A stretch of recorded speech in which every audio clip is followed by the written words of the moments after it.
This week, I want to continue in our book study. And you know, everything I'm teaching is right in this book. I don't want anybody to think I have this claim to fame on this great original, subject to be positive. But everything I'm teaching is right in this book, The 4-8 Principle by Tommy Newberry. It's available in our gift store. Today, I want to talk about really just what goes on in our mind. I'm teaching from chapter 2. And it's so common. And I'm finding it's even more and more common today, maybe I'm just noticing it more, that people minimize what is working in their life and what's working really well, and they exaggerate what's not working.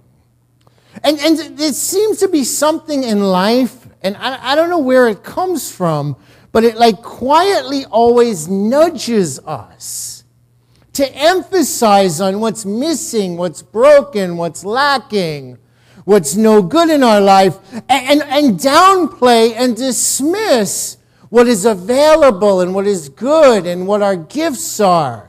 And even on page 30 in this book, on page 30, he says, due to our human nature, we live in a society bent on highlighting what's wrong with just about everything. This is so common that most people hardly even notice it anymore. We don't even notice that we're walking around being negative all the time. Good news doesn't even make the front page. For example, if there's a 70% chance of sunshine, it's expressed as a 30% chance of rain. He says, a dictatorship can be defeated, yet a lack of perfect peace is likely to be the big story. This is a good one. There can be an unprecedented election that occurs in Afghanistan, and all the news in the papers around the world read possible voter fraud as the headline, instead of celebrating a country that has freed itself from a dictatorship and actually had an election. I wonder how much voter fraud was in our first election in 1776 that we don't know about. There's a good one. I'm not looking at anybody. I'm going to read this one backwards. Churchgoers walk out of church Sunday morning services like they are Broadway critics, discussing what they did and did not like about the sermon, rather than considering what God was trying to say to them through the message. Okay? If the main thought that you walk out of service is the coffee wasn't good, or the chairs were messy, or I didn't like those flowers, or man, his tie didn't match his suit today, where was God? Who are you listening to? You are not here to be Siskel and Ebert, okay? You are here to hear the Word of God.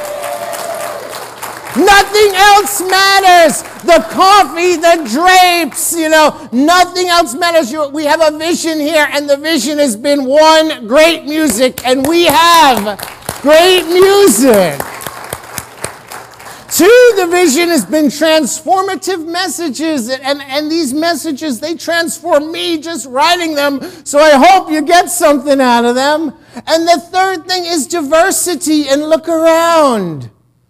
And so we live our vision every day, and our vision is to take what we have and shine it out into the world. And so we have to be the 4-8 principle people. We have to be the positive voice in a sea of negativity. He goes on and on. He goes, look, kids bring home report cards with some A's, B's, and C's. And the parent that focuses on the C brings down the enthusiasm of the child. And so this is a ministry, and every one of you are ministers of faith and transformation. And we are a quote-unquote positive thinking church. And so even though we're free to choose what we think about all the time, we often tell ourselves some really destructive things. And you can pay attention to any conversation. Now with the Bluetooth earpieces, my entertainment sometime is just listening, and I'm sorry, ladies, it's really a ladies thing, listening to ladies talk on their Bluetooth in Publix. Because I don't know, man, maybe we're just quiet about it and whisper. I know there's some negative men here. But all I know is the thing about Publix is if you're in sync with someone, you pass them. Like every minute and a half. So if they're in aisle next to you, you don't actually see them. All you have to see, and I live down in Miami, and all you have to hear is like, oh my God, he's such a dog, and da-da-da-da-da-da-da. And then you like fade out of the conversation. Then about a minute later, you pick up, and you still hear, and last night, so-and-so, da-da-da-da-da. And so it's very interesting when you get to the frozen food aisle, you actually see the voice behind the negativity. And then sometimes I'm just like, wow, you better focus on what's good. I remember once, there was a sale on something, and I went to Winn-Dixie really early in the morning. And I'll be honest with you, I was looking to wreck, man. But it was something I had to marinate all day. I don't remember what it was, but it was one of those cuts of meat like brisket or something that you got to marinate all day. And so I'm looking all happy, that I got up on my day off and went out, and I'm going to cook this big meal and everything. And it's like 9 o'clock in the morning. And for me, 9 o'clock in the morning, I get up early, but I like that quiet time in the morning. So to be out at 9 o'clock, and the woman next to me was just, she went through like 2 minutes. And I can't say it any other way. She just used the F word like every other word. But yelling it out at the meat counter at Winn-Dixie. And then I look at her and I'm like, ma'am, it's 9 o'clock in the morning. Just, that's all I said. Yeah, my big mistake. This woman tore into me. And she's yelling like in my ear. She's not talking to me. She's on the cell phone telling her friend, whatever. And I just thought, okay, now it's 9 o'clock in the morning. And so it's like if you pay attention in our own life, unfortunately, a lot of time we hear toxic self-talk, commiserating, blaming, condemning, justifying. And then the interesting thing is, we hear people passionately arguing in favor of perceived limitations. Like they put on their best case, like Matlock, Perry Mason hired to put on the best case to prove that this person, place, or thing is a limitation in our life. And we hear ourselves. And then if somebody actually questions me and says, maybe there's a more positive way of looking at that, then we'll turn around and we insist, I'm not being negative, I'm just being realistic. Did you ever hear somebody say that? I'm not being negative, I'm just giving an honest description of my life. No, it's a negative description of your life, and that's why your life is negative, because you've described it as negative for years and years and years. We are free. Our minds are free. We are free to rehash things over and over all we want. We're free to walk around every day and say, man, this is really bad right now and getting worse. We're free, to drive ourselves insane thinking about all of our weaknesses. We're free to haunt ourselves endlessly thinking about every mistake we've made in our life and never forgiving ourselves. We're free to torment ourselves about situations or things that we're absolutely dreading, even if they're not, a guarantee it happening. We call that worry. But the author of the book, Tommy Newberry, on page 24, he says something. Fortunately, you are not limited to thinking in only one way. You can choose from an infinite number of potential thoughts. Because your thinking is not fixed, it can constantly be improved when you make the commitment to do it. Remember, each moment is a new beginning. And so this book challenges us to remember every moment is an opportunity to hold a positive thought. It's Philippians 4:8. That's what Paul was challenging all the people in Philippi. It challenges us to dwell on the positive thoughts in our life.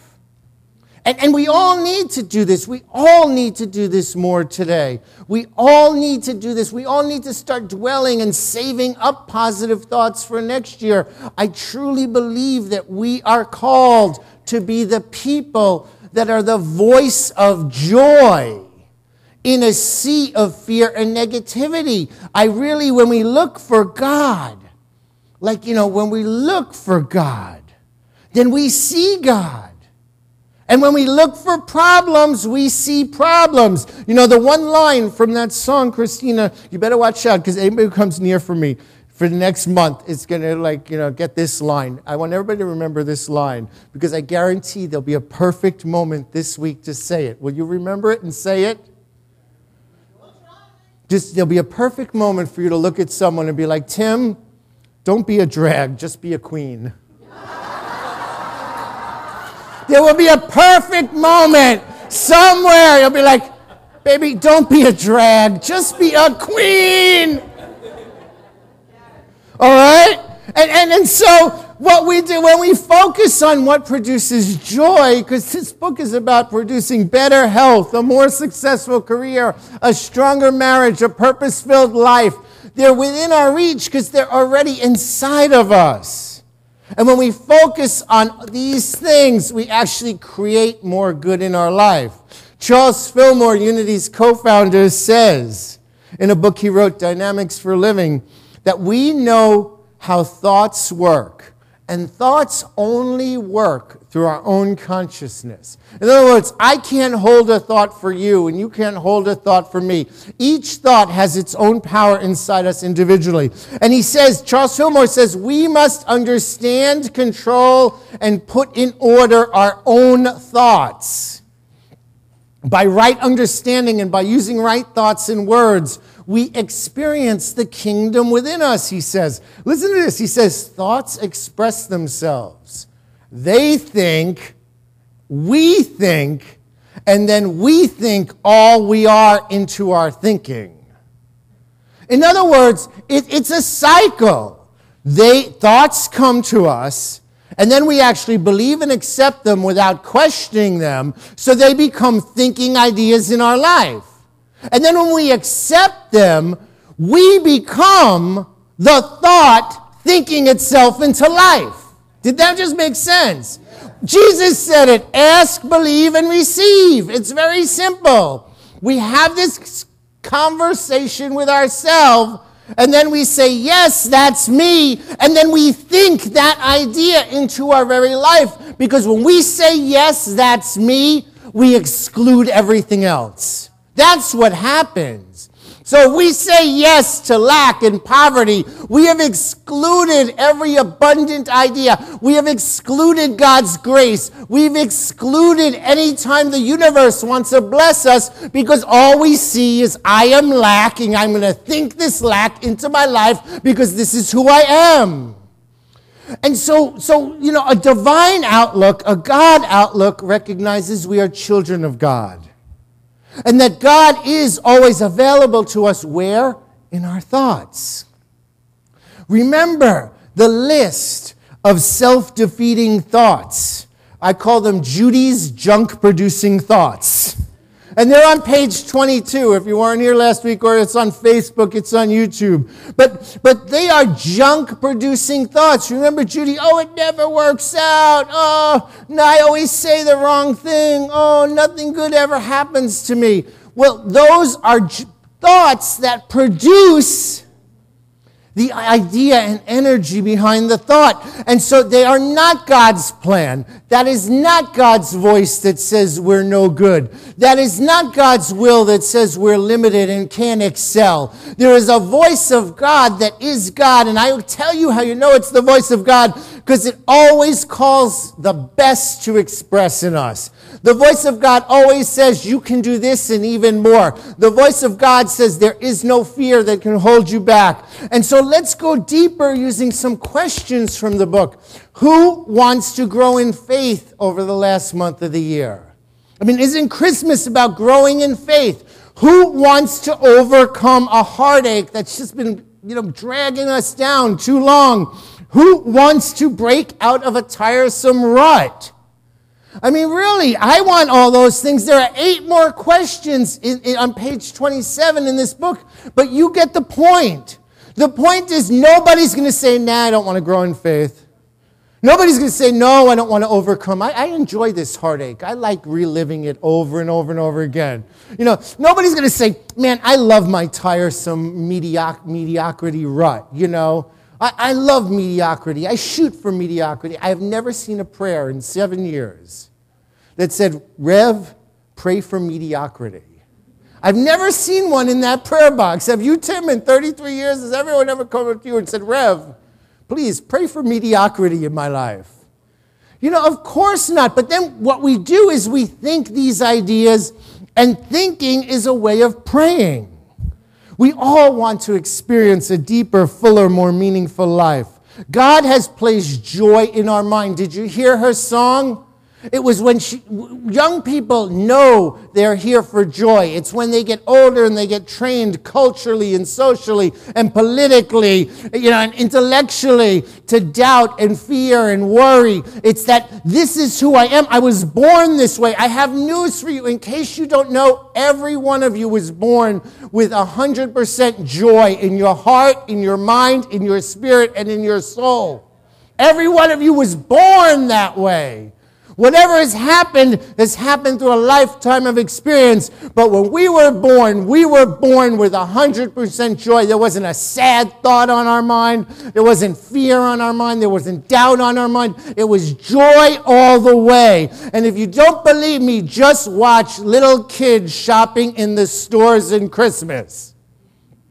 Really, real kids experiencing the joy because they just see the colors and the sounds and the music and the lights. Why do we put up lights on Christmas? To bring joy into the world. Why do we put up trees to light joy into our house? Why do we have celebrations? To be joy in this world. And so what does thinking have to do with all of this? The answer is very simply everything. Everything, because whatever progress we're looking for in our life, whatever growth, whatever healing, whatever transformation, it must start out with our thoughts. It's not going to come from outside. Dwell on these positive ideas, it says. That's the essence of this scripture, Philippians 4:8. The essence of it is to dwell on your strengths, your blessings, your goals, the people who love you. And when we dwell on these ideas, we increase and attract even more blessings, even more profound goals, even more people who love us. And what does dwelling mean? Dwelling means to think deeply about something, to review it, to replay it, to meditate on it, to talk about it. Church, no one else can think for us. Thinking is our own responsibility. It is the gift that God gave each one of us. We are children of God because we can think. And what I can tell you is you have the freedom to determine what you're going to think about. You can think proactively or you can think retroactively. And it all depends on what questions we ask ourselves.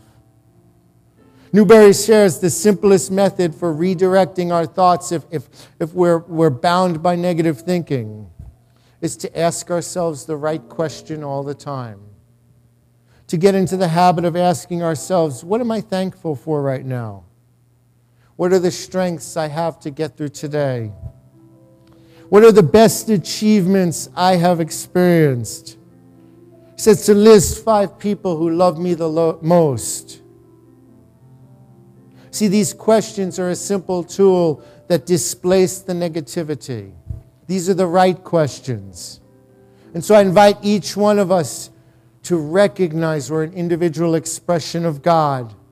And when God asks us a question, it will always evoke a positive answer. Yes, I can. I am healed. I find God in my mind, and God will never ask us a question that sets us up for failure. Changing our thinking is about changing the way we ask the world and what we ask the world. Isn't it amazing how Christmas time there's a whole shift? It's like someone flips a switch after Thanksgiving. You know, people actually, whether it's pretending or real, do become more happy. People actually do celebrate more. People actually do contact their families more. We call them cards, right? People actually reach out more. There's a shift in the consciousness of our whole community that takes place in Thanksgiving, and it doesn't have to be packed up in a box till Sunday after New Year's. And so things in our life are not good or bad. It's the thought we attach to things that make them positive or negative. Things are never good or bad in and of themselves. It's how we think about them. And so I invite you to think God ideas this week, this month, and for the rest of your life. To recognize if we would embrace God as our health in our life, we must first remove the debris of disease and negative thoughts in our mind. If we truly desire truth and love and intelligence, we must first dredge out lies and hatred and ignorance. I remind you, no matter what the label or the perception, or whether it's good or bad or indifferent or mediocre or excellent, we live and move and have our very being in God. There is no spot where God is not. This month is Christmas, and we celebrate the birth of God. So I invite you to celebrate the birth of good in your mind. And so it is, and it shall be. God bless you. God bless you.